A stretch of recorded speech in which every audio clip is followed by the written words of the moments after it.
Modern Warfare 2's second weekend of the multiplayer beta is the first time that we've had access to the game on all platforms: PlayStation, Xbox, and PC, and for the first time in the Modern Warfare series, a cross-generational gaming experience as well as cross-platform. We've had it recently in other Call of Duties overall, yes, but not the Modern Warfare title, and while you could play on your PlayStation 5 or Xbox Series X, it was still the last generation application file. So today, I wanted to examine a bit of how each of these versions compare by taking a look at Modern Warfare 2 multiplayer on the PlayStation 4 and 5, Xbox One, Series X, and finally PC to showcase a bit of the game overall for those of you who may be curious, wondering if the game looks any good on a specific platform, or if it may be worth upgrading from what you already have now in terms of that hardware. As we go along, drop your thoughts down below. Any of these platforms, is there any that stood out to you as good, maybe bad? Whatever the case, drop your thoughts below. If you enjoyed the video, you find it at all insightful, do me a favor and drop a like on it, and if you're new to the channel, make sure you subscribe so you don't miss a single thing regarding all things Modern Warfare 2. We're on the road to 500,000 subscribers, and we'll keep you up to date with absolutely anything and everything you need to know here in the beta, ahead of the launch in the next couple of weeks,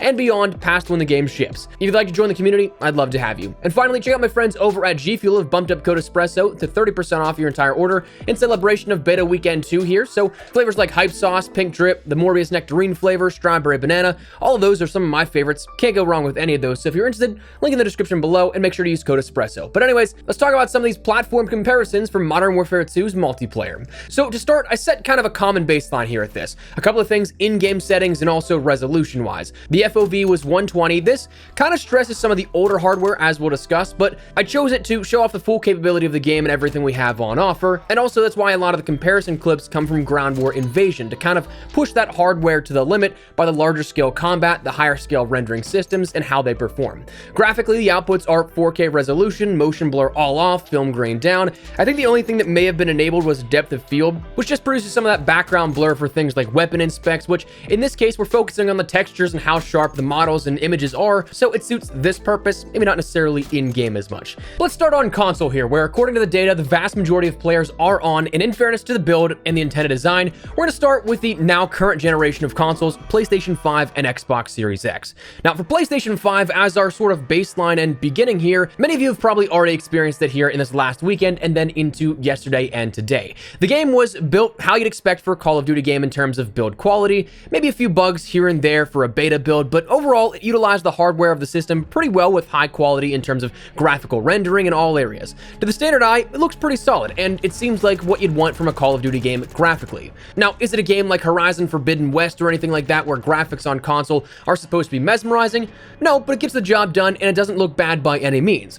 One thing that is definitely a nice touch here that you won't likely notice when simply playing on PlayStation is the render distance though. The world will load better and at a further distance for you when you say look at the world overall, or you scope in with a variable zoom sniper scope, all while keeping the quality relatively intact. You can check those kind of things on the long lanes of sight in Invasion, in which you can see that long range render quality firsthand, but again, unless you're comparing, it just seems normal. Another nice thing that, again, you probably wouldn't notice unless you go and play on different platforms is that in even the wildest situations, it seems like frames don't drop below that 60 locked in larger modes like Ground War Invasion from a bit of testing. Now, yes, you can go up to 120 depending on what resolution you're playing and what platform you're on, which is definitely nice on console and if you have a monitor supporting it, but you won't drop below that minimum mostly. I don't think I experienced any time where I dropped below 60 as a baseline. Now, as for Xbox Series X, it's pretty similar. Again, very baseline. These are your consoles, your baseline of what you expect for a Call of Duty game, and it's nice. There doesn't seem to really be a too clear-cut winner of, well, you should play Call of Duty Modern Warfare 2 on this platform this year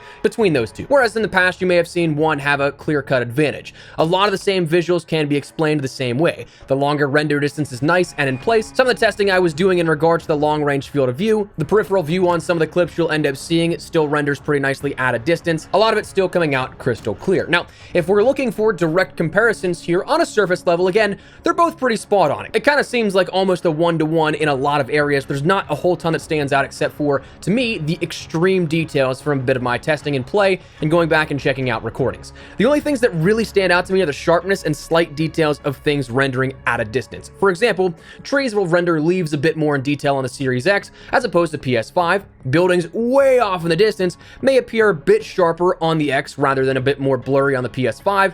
And for a point to the PS5, it seemed like with those longer distances, geography and rock textures and such appeared to have a bit more detail than the Series X. But again, fundamentally speaking, you gotta really try and nitpick to find the differences here between that. Now, moving over into the sort of last current generation platform, PC, Well, this by far looks the best, but when the game is built on high-end PCs, that's kind of likely to be expected. And depending on your system, it's also one thing that could vary. Myself, I'm running a 3090 GPU, so still very overkill. The 3090 Ti outranks it. The 4090s that just got announced will be available for the launch of the game if you get Founders Editions and things like that. So we will see better quality, even potentially as of now, but also a little bit further on into the future with different cards. But not everybody has a 3090. Not everybody has those super high-end tech specs. But again, for the sake of pushing this to the limit, seeing how it compares, for performance, that's something that in Ground War Invasion, running a 3090 GPU, all settings on extreme to illustrate again the best that it could be, my frames were kind of tanking by comparison to Vanguard, Cold War, and Modern Warfare, as well as Warzone at 4K at the highest settings. So for this year, while I've heard for better frame rates on the more so mid-range specs and lower range specs, if you're an overkill player like me and love the quality but also want frames, you might have to go through and fine-tune quite a few things to find a nice happy medium. Now in terms of resolution, graphical fidelity, and all that kind of stuff, to me one of the biggest things was the colors by comparison. The colors on PC are a bit sharper, there's a bit more contrast, shadows are more obvious. Those in particular, though, being something you can adjust on the fly in your settings. And that's the one thing that PC does have above console now, given that FOV is no longer PC exclusive. It's just the overabundance of customization. I don't think we'll see Microsoft or Sony really ever allow hardware tweaking like that we can see on PC for consoles, but one can hope, right? Now, water is also noticeably more detailed on PC with extreme settings. That's another thing that really stood out to me. And again, those longer range resolutions, those longer range render distances, that still has a leg up by comparison to Xbox Series X and PlayStation 5. Now, moving on over into the last generation, we'll definitely see differences, and in some cases, big time. Let's start out on PlayStation 4 here, because PlayStation 4, for testing purposes, let's talk about the baseline things first. That's where a lot of the noticeable differences will be. Surprisingly, from a bit of running through it, 6v6 gameplay is still pretty solid, minus like a lack of higher resolution textures. Now, for that baseline, larger scale Ground War Invasion stuff, the long range textures were either non-existent or entirely washed out, making a sort of blurry haze by comparison to PlayStation 5 and of course then PC. One great way to see this for yourself is to look down Saeed's main street to either end of the HQs, and you can see just how much of the textures are stripped off by comparison or just entirely washed out. Now, in terms of those larger game modes as well, you're probably going to see some performance and frame issues. Invasion, Ground War, and presumably Warzone will definitely stress this game because it's loading a much larger world on hardware that is incredibly outdated by comparison. Some hardware being 10 years old at this point almost. Where I definitely noticed it on PlayStation 4 was flying in on Respawn on Invasion, where it has to reload the world around you for that life. It stuttered frames a little bit when there's a ton of action going on, whenever there were streaks coming in, bombarding you or something like that, or you just went to a high traffic area where the game has to render so much more in terms of players, AI, textures, geo, all that kind of stuff. That's where I started to notice some frame drops, and while we can't tell specifically, and I don't have the current technology to test the baseline of the frame rate variability in game, it very much so felt like I was dropping below 60 frames per second, maybe sometimes even to around 30 frames per second, which again is not the Call of Duty standard. For as long as I can remember, Call of Duty has always been the 60 FPS game. That was one of the things that set it apart in the earlier titles compared to other games on the market. So you'll definitely notice some performance there. Again, graphically, you'll definitely notice this as well. A lot of the textures kind of sort of looking like Play-Doh, as Zach or Immortal described it whenever I was showcasing some of the comparisons to him earlier before recording this. There's just a lot more washed out, and it seems like they're prioritizing just sort of game stability rather than the graphical fidelity, which is to be expected. Again, running a game of this sort of size, of this sort of stress, on hardware that's almost 10 years old, can definitely be taxing, so you're going to have to sacrifice in some of those different areas. Now again, is it as bad as Black Ops 3 last gen? No, but we can get there if we want to. Now, this last platform, Xbox One, is to illustrate the sheer extreme of just how far back this game is going to support. What this gameplay is captured on here for Xbox One is an original Xbox One from way back in the day. Straight up had to dust this thing off, dig through a ton of cables to end up finding the right ones to plug this in, and download the beta 4, and this is the product.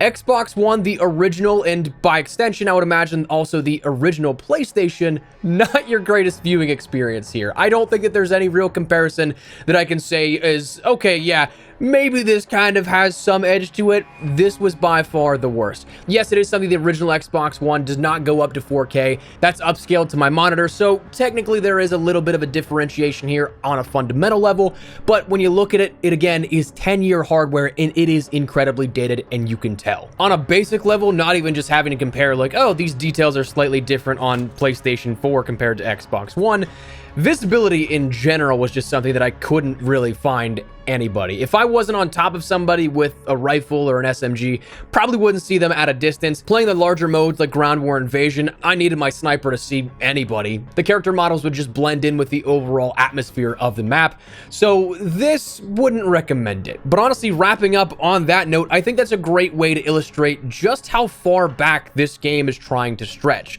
And if I'm a betting man, I kind of think the next couple of projects here, if there's anything in 2023, 2024, definitely not. I can't imagine them holding on to that Xbox One and PlayStation 4 audience for much longer. This is definitely something that, while PlayStation 4 and a PlayStation 4 Pro can kind of hold its own, older hardware, which there's still an abundance of them out there on the market and players still using, it's not looking good for the overall product and the gameplay experience.